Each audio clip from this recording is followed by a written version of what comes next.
What's going on, everybody? Mario Marman, culture icon. President. Griffin Thurman, not a culture icon. And we're over here with our multimedia application. Yup. We made a video game in PowerPoint. Yeah, Office, PowerPoint, Microsoft, PowerPoint, Office. Yeah. The one and only. The one and only. Let's check it out. Wee. No, y'all are better than ours already. That's it. You have 3 days left to live. So here's the game and its core. It's main menu, simplistic and bare bone. When you start the application, the first thing you're going to get is this screen. You're not going to get the slideshow of everything here. And we changed that. I go into File, Export, change your file type, and put it as a PowerPoint show. So they can get this whole, starting from here. And another thing we did, in case the player clicks around, we went over transition and disable the mouse click to advance the next slide, and you just apply it to all. And so now the player, when they have to click the begin button. However, if they decide that they want to use the arrow key, the next slide that's here is this one. So it's not the actual game. So there's that little roadblock. So where they can now, start the game. So if they were to go from here, they try again, they click begin, and now they're here. So of course, the way they click around to progress in the game is by clicking objects that are clickable, like this table right here.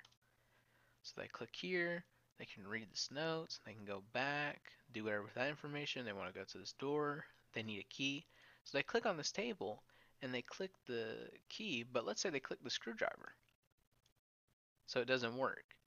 And now they have to click the key, they go back, they go here, they place the key, and there's a little animation. And bam, it works, and it lets you know. So now you feel good. Now you can click advance, boom, take a scan in the room. Let's say you want to get out of here. Now you want to bring the screwdriver. Now you have the screwdriver, you go in here, and you get to bring the screwdriver with you now. It's amazing. So that process right here, like the beginning portion when you don't have a key or screwdriver, is this first section. So once you pick up a key, say here, now it's the entirety of that area, but instead now you're holding a key. So some of the dialogue is going to change because you have a key. So there isn't no like RAM in PowerPoint. So you have to like manually set up to remember that and remember pathways.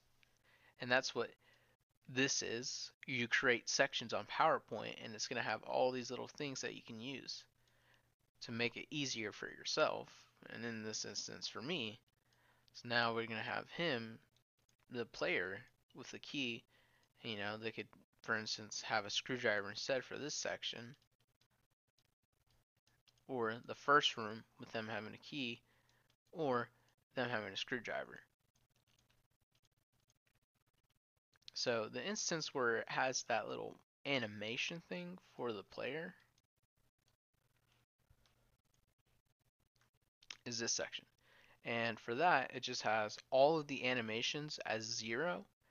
These two right here are they come into the presentation, while these two right here are 2 black boxes over the 2 other periods you see here, and those leave.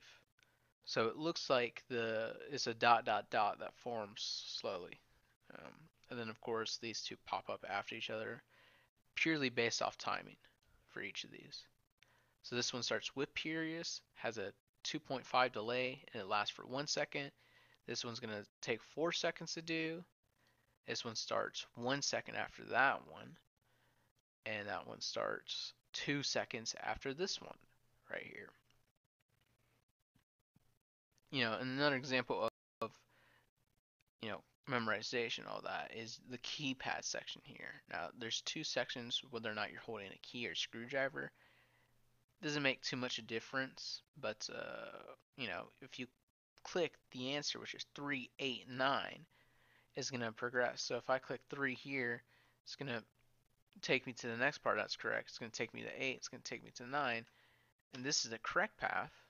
However, if I click 3, 8, 6 is going to tell me that it's wrong. And then you can go back and explore. And you have to do that portion again until you get it right. Or you could just leave and figure out the answer. So that's really enough of the technicalities of the game itself. And that's about it.